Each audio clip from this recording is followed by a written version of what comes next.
ধরনের বাক্য পাই, এটা শুধুমাত্র তোমাদের ক্লাসে নয়, আমরা বেশ কয়েকবার দেখেছি মাধ্যমিকের পরীক্ষায়ও দিতে। যদি কোনো জায়গায় দেখি এই ধরনের বাক্য রয়েছে, তাহলে সেই বাক্যগুলোকে আমরা কি করে নেগেটিভ বানাবো, এটাই হচ্ছে আমাদের আজকের ক্লাস। দেখো, এই বাক্যটাকে আমরা পড়ি, the man is too old, মানুষটা খুবই বৃদ্ধ বা বয়স্ক, টু ক্যারি দ্য লোড, এই ওজনটা তুলতে, মানে সে খুবই দুর্বল, তাই তো? তাহলে এই জায়গাটায় দুটো কথা বলা হচ্ছে, একটা হচ্ছে তার বার্ধক্যতাকে বলা হচ্ছে, আর সে কি একটা লোড তুলতে পারে না সেটা বলা হচ্ছে। তাহলে দেখো, আমরা যখন দেখব কোনো এই ধরনের বাক্যের ভিতরে কোনো একটা অ্যাডজেক্টিভের আগে, কি কার আগে, কোনো একটা অ্যাডজেক্টিভ, তাই তো? এটা কি বললাম, অ্যাডজেক্টিভের আগে টি ডবল ও আছে, এবং ঠিক সেই বাক্যেরই কিছুটা পরে কোনো একটা ভার্বের আগে টিও আছে। তাহলে এই ধরনের বাক্যগুলোকে ট্রান্সফরমেশনে নেগেটিভ করতে গেলে তার একটা স্ট্রাকচার আছে, একটা ফরম্যাট আছে। কি সেই ফরম্যাট? এই টুর বদলে আমরা এখানে সো অথবা ভেরি ব্যবহার করতে পারি। এই টুর বদলে আমরা কি ব্যবহার করতে পারি? সো অথবা ভেরি ব্যবহার করতে পারি। আর এই টুর বদলে টোটাল 4টি শব্দ ব্যবহার করতে হবে। এই টুর বদলে কটা? টোটাল 4টি শব্দ। কি সেই 4টি শব্দ? একটা হচ্ছে, দেখো কি কি বলতো, প্রথম শব্দ হবে দ্যাট, তারপরে হবে একটা প্রোনাউন, তারপরে হবে কি একটা ক্যান অথবা টেন্স অনুযায়ী কুড, আর লাস্ট হবে একটা নট। বুঝতে পারলাম? তাহলে এই 4টে শব্দটা কি হচ্ছে, একদম ইজি। মানে ইংরাজি গ্রামার যারা মনে করে ভীষণ কঠিন, তাদের কাছে বলি এইসব সেন্টেন্স গুলো নেগেটিভ করার ক্ষেত্রে এর থেকে সহজ মতো আর কিছু হয় না। তাহলে দেখ, তাহলে আমরা শুধু এই জিনিসটাই পরিবর্তন করব, যে আমরা যখনই দেখব যে কোনো বাক্যে অ্যাডজেক্টিভের আগে টু আছে, সো ভেরি ব্যবহার করে দেবো সেই জায়গায়। পরে যদি কোনো ভার্বের আগে টিও টু থাকে, তাহলে তার বদলে আমরা 4টে শব্দ লিখবো। সেই 4টি শব্দ কি, একটা দ্যাট, একটা প্রোনাউন, প্রোনাউন মানে কি এই বাক্যে যে সাবজেক্ট থাকবে তার প্রোনাউন, আর ক্যান বা কুড, যদি বাক্যটা প্রেজেন্ট টেন্সে থাকে তাহলে ক্যান, আর বাক্যটা পাস্ট টেন্সে থাকলে কুড, আর একটা ইউজ করব কি, আমরা নট ইউজ করব। এটা তো গেল। যদি কোনো বাক্যে এগুলো থাকে, তাহলে তার বদলে আমরা এই টু ইউজ করব। ঠিক উল্টোটা, বুঝতে পারলে?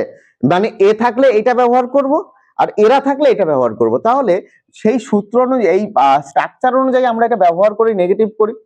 তাহলে কি করব, প্রথমে দা দা ম্যান ইজ, যে ভার্ব সেই ভার্বটা থেকে যাচ্ছে ইজ, তারপরে টুর বদলে আমরা কি করছি, সো, তাই তো? তারপরে ওল্ড, তাহলে সোটা ইউজ হলো, old.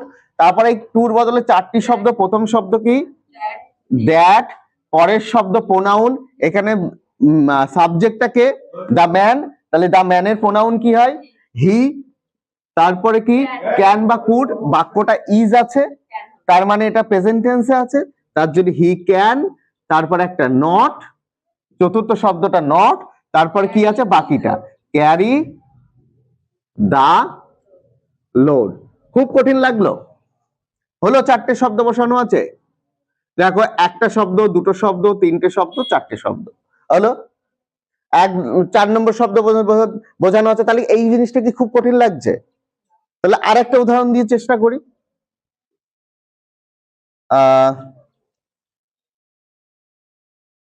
The girl was too smart to solve the solution. মেয়েটা খুব স্মার্ট, চালাক বলতে পারো, এই সলিউশন সমাধানটা মানে সলভ করার ক্ষেত্রে।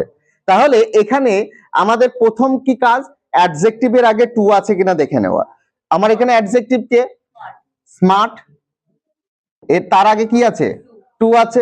অর্থাৎ এছাড়াও আমি বলতে পারি, বাক্যে যদি টি ডবল ও টু এবং টিও টু থাকে, তাহলেই এই ফরম্যাটে করতে হবে। পরে কি বললাম, সলভ এসে কি একটা ভার্ব, এর আগে টু আছে। তাহলে আমরা এটাকে কি করে ফরম্যাটটা করব বলো তো? প্রথমে কি করব, প্রথমে কি লিখবো, দা গার্ল, প্রত্যেকে বুঝতে পারছিস? দ্য গার্ল লিখলাম তো, তারপর ভার্ব কে ওয়াজ, একদম ভেরি গুড। তারপর ভার্ব ওয়াজ, এই টুর বদলে কি করব, সো বা ভেরি। কেউ যদি সো লেখে তাও হবে, কেউ যদি ভেরি লেখে তাও হবে, কোনো ব্যাপার নেই, দুটোর মধ্যে একটা লিখলেই হবে। তারপর কি, তারপর স্মার্ট, SMART। তারপর কি, দ্যাট। এই টুর বদলে চারটে শব্দ, তাই তো, দ্যাট। তারপর কি, প্রোনাউন, প্রোনাউনটা কে, দ্য গার্ল, তাহলে কি প্রোনাউন হবে, শি হবে। তারপরে তারপরে এইটা কোন টেন্সে আছে, ওয়াজ আছে, কোন টেন্স, এই ওয়াজটা, এই ওয়াজটা দেখে বুঝতে হবে এটা পাস্ট টেন্সে আছে, তাই না? তাহলে এখানে কি হবে, কুড হবে, COULD, কুড হবে। তারপরে তারপর নট হবে। তারপর কি, সলভ দা সলিউশন। তাহলে বুঝতে পারলাম। তাহলে আলটিমেটলি আমরা স্টার মেরে লিখতে পারি, বাক্যটি, বাক্যটি যদি প্রেজেন্ট টেন্স হয় ক্যান বসে, তাই তো, বাক্যটি প্রেজেন্ট টেন্স হলে ক্যান বসে, পাস্ট টেন্স হলে, পাস্ট টেন্স হলে কি, কুড বসে, পাস্ট টেন্স হলে কুড বসে, এটা মাথায় রাখবা। ক্যান আর কুডটা কোথায় বসে, প্রেজেন্ট টেন্স হলে কি বলেছি, প্রেজেন্ট টেন্স হলে ক্যান বসে, পাস্ট টেন্স হলে কুড বসে। ধরো এটা তো আমরা সবাই পারলাম, এবার একটু যদি ঘুরিয়ে দেয়, মানে যেটাকে বলা হয় তো, এই আমরা এতক্ষণ এটা ছিল, এটা করছিলাম, যদি এটা থাকে, ধরো আর একটা উদাহরণ দেওয়ার চেষ্টা করি, দেখো আরো সহজ হবে যদি ঘোরানো থাকে, মানে এই যদি চারটে শব্দ আর এই সো বা ভেরি দিয়ে থাকে, তাহলে তো আরো সহজ, মানে শুধু টু আর টু বসিয়ে দিলেই হয়ে যাচ্ছে। কিরকম, ধরো এরকম লিখছি, the boy was so lazy, LAZY, এটা হ্যাঁ, LAZY, so lazy that he could not, ঠিক আছে, he could not practice the math.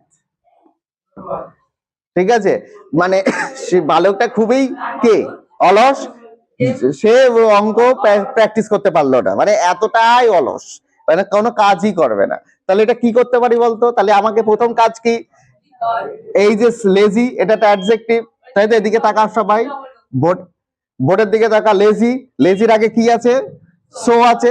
আমরা জানি কি সো থাকলে কি বসে, TOO, দুটো টু বসে।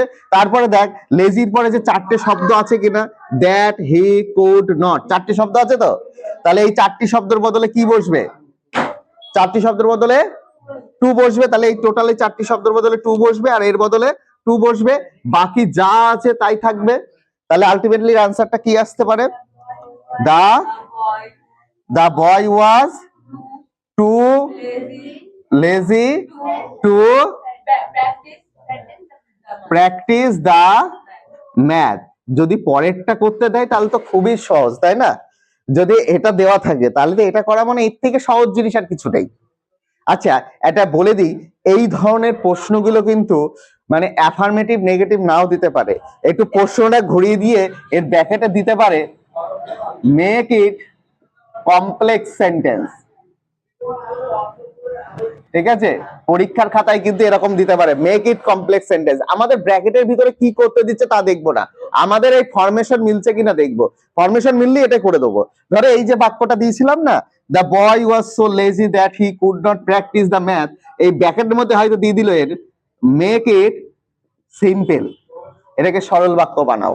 আমার দেখাই দরকার নেই ব্র্যাকেটের মধ্যে কি দিচ্ছে, ব্র্যাকেটে যাই দিক না কেন, আমার নিয়ম হচ্ছে আমার ফরম্যাটে মিলে যাচ্ছে মানে আমি এটাই করে দেবো, তার মানে সেটাই হবে। ব্র্যাকেটের ভিতরে নেগেটিভ নাই করতে দিতে পারে, হয়তো বলতে পারে যে মেক ইট নেগেটিভ করো বা মেক ইট অ্যাফার্মেটিভ করো, সব না দিয়ে হয়তো এরকম জয় মানে এরকম করতে পারে যে কমপ্লেক্স সেন্টেন্স করো বা সিম্পল সেন্টেন্স করো। আলটিমেটলি আমি ওসব দেখতে যাব না, আমার বিষয়বস্তু হচ্ছে কি, আমার যদি ফরমেশন মেলে আমি আমার ফরমেশন অনুযায়ী বাকিটা করে দেবো। বুঝতে পারলাম? তাহলে আর একটা করি, এবার সবাই প্রত্যেকে করবি।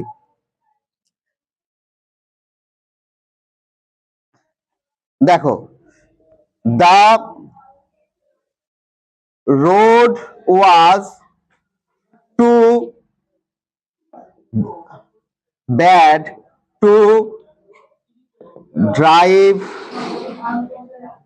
বলতো সংকেত দিয়ে এরকম ব্যাখ্যানের মধ্যে হয়তো দিল মেক ইট কমপ্লেক্স সেন্টেন্স। তোরা তখন ভাববি যে আমরা তো কমপ্লেক্স সেন্টেন্স দিয়েছে, ভীষণ কঠিন ব্যাপার, জয়নিং একটা মারাত্মক ভয়ের ব্যাপার, যে কমপ্লেক্স সেন্টেন্স বিশাল ব্যাপার, কিন্তু আমরা এই বাক্যটা একবারও পড়ে দেখছি না যে বাক্যটার ভিতরে এই টু আছে আবার এই টু আছে, এই জিনিসটা দেখছি না।